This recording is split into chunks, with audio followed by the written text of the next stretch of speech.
1. In Seattle, Washington, Thanksgiving is only rarely celebrated under a brilliant blue sky and against a landscape rife with autumn colors. More often than not, the holiday seems to draw memorably violent storms to the northwest. Many a turkey has been coaxed to semi-doneness on an outdoor barbecue because power lines are down.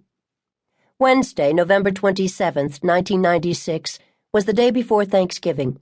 The weather was wildly rainy and stormy, with gusts of wind stripping the trees of their last few leaves. Whatever smothered sun there had been that day had long since set. The streets were coils of shiny black, reflecting yellow streetlights and the red, green, and silver of Christmas lights. Late customers hurried into the Lake City branch of Seafirst Bank only 18 minutes before closing.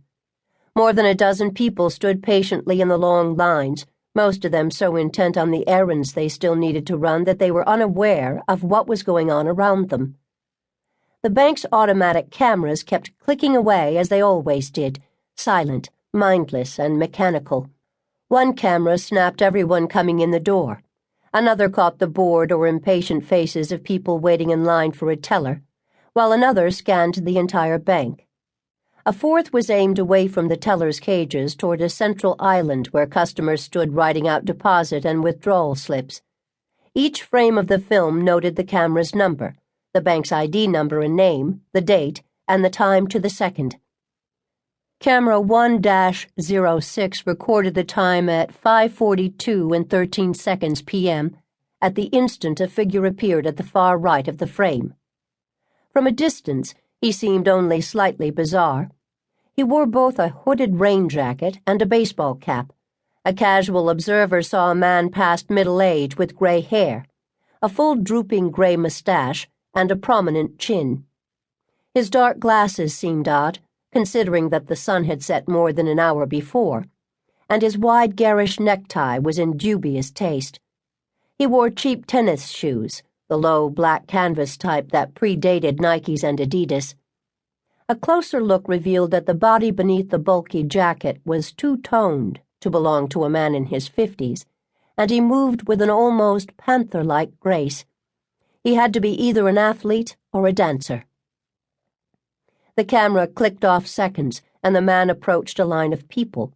They looked at him with startled eyes, and then averted their glances as considerate people do when they realize they are looking at someone with a handicap. Although the man's stride was confident, his face wasn't normal. He appeared to have suffered serious facial burns, and he was wearing either heavy makeup to cover scars or a rubbery mask to prevent additional scarring. Here in this neighborhood bank, no one expected trouble. The robot lenses caught their expressions as the odd-looking man cut between customers waiting in line. One man had an embarrassed half-smile on his face. A woman's eyes shifted momentarily, and a girl covered her mouth with her hand.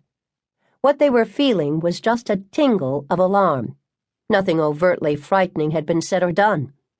It was a little rude of the scarred man to slide between people in line, but it wasn't as if he were crowding in. He moved through toward the back of the bank. They didn't see the gun. They didn't see the holster strapped under his shoulder, nor the knife or the extra gun strapped to his ankle. They certainly didn't see the other strange-looking man. The second man was quite tall, over 6 feet, and close to 200 pounds. He wore a khaki parka with a light brown hood. His skin also had a mask-like appearance, and he had a bushy mustache, too. The teller closest to him saw that he wore beige gloves and lace-up all-weather boots. Eyewitnesses are far from reliable, particularly when they are stunned and frightened eyewitnesses.